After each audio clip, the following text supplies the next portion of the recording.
Skúli Helgi is one of those who let us feel through music of sound. Sound, for you who don't know, is a vibration that propagates as an acoustic wave through a transmission media such as gas, liquid, or solid. Maybe Skúli will get to this later. Skúli has worked in many diverse productions, such as Verbúð, an Icelandic TV series which will be premiered here in Iceland on RIFF on the 26th of December. And Ráðherrann, or the Minister, which was honored at the TV Show of the Year in Eddan, Icelandic Film and TV Awards.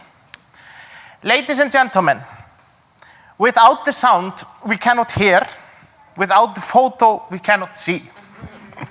With both, we start a journey. Here is Skúli Helgi.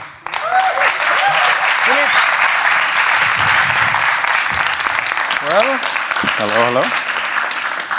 Hello, my name is Skúli Helgi, and I am referred to as a location sound recordist. So my responsibility on the film set is to capture original performances by actors. So that is acquired through a boom pole or a lavalier microphone like I have on here. Hello, yes, all good. But I think my talk would be of a more kind of practical nature, like maybe what I've picked up along the way, in this industry, and maybe part of your nuggets of wisdom. But the first time I ever recorded sound was obviously when I was younger. I was in bands. I was recording friends of mine and playing guitar and drums, and not of the best quality. But one time there was a musician named Nick Cave who came to Iceland, and I was like, okay, here's my opportunity. I can capture that performance. And I was not old enough to attend, so I bought a ticket and I got a friend of mine to go in there for me, and I gave him like this little mini disc recorder and a microphone. Like, take this and the microphone, just go in there and no one will ever notice. It'll be fine. Like, okay. So he goes in. I'm very excited, waiting to get the results. And he gives me back the mini disc. I run home, plug it in, put my headphones on, and I listen. I'm like, okay. And there's this guy, he's like, checking, 1, 2, 3. I'm like, okay, good. He's checking, okay, first step, very good. And then I heard a vacuum cleaner. Like, he's vacuuming his apartment. Like, oh no. Oh Jesus, he forgot to stop. Oh no. Then he starts watching Friends.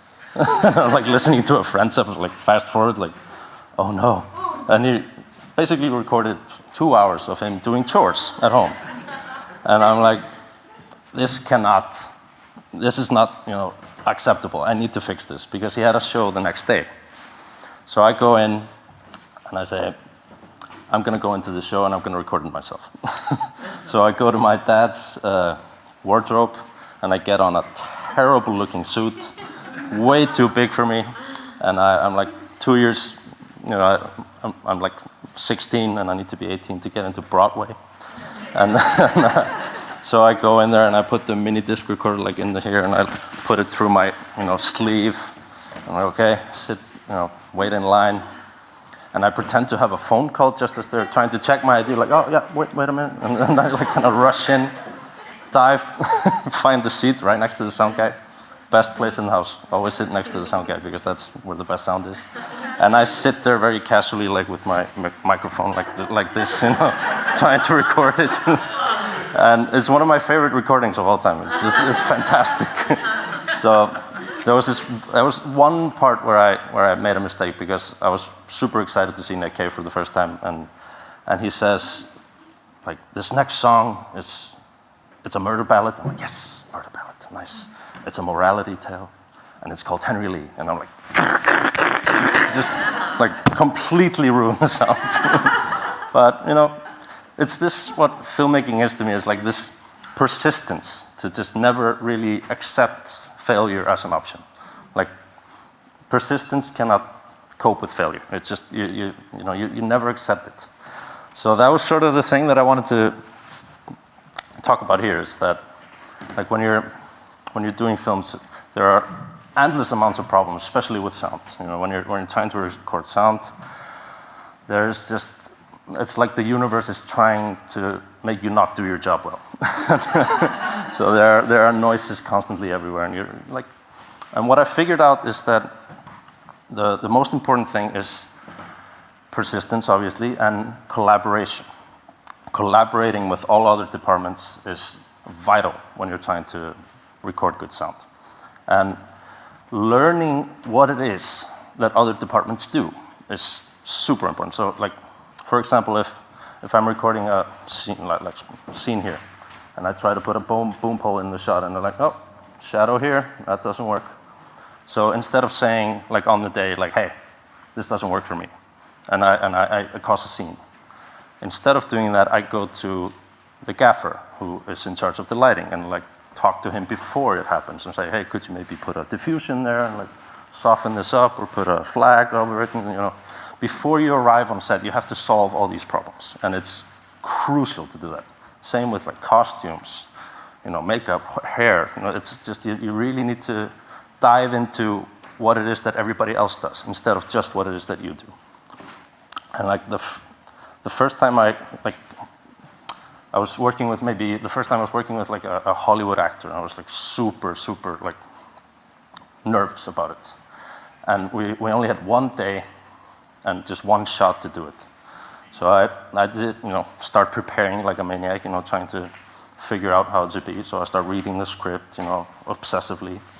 And then I see there's a gap in the dialogue where there's supposed to be a radio show. You know, we're in a car, sitting, 2 actors in the back seat, 1 in the front. And there's supposed to be a moment where you turn on the radio and they listen. Like, oh, you know, like 20, 25 seconds, and then they continue their dialogue.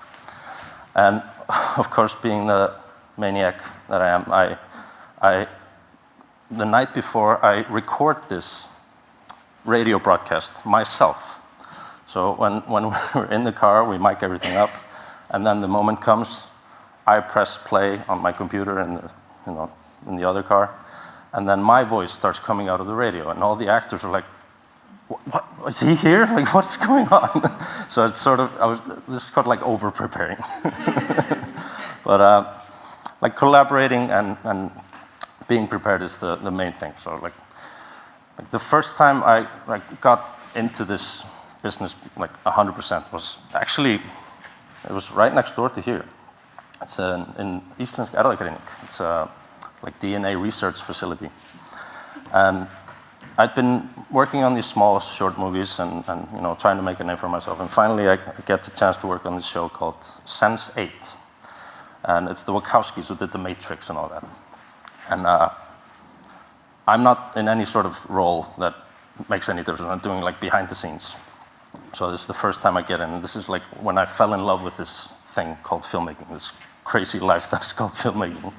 So I come in there like really excited, and then I walk, there's like a security guard, and I walk up to him and like, do you have a pass? I'm like, of course I have a pass, what do you mean?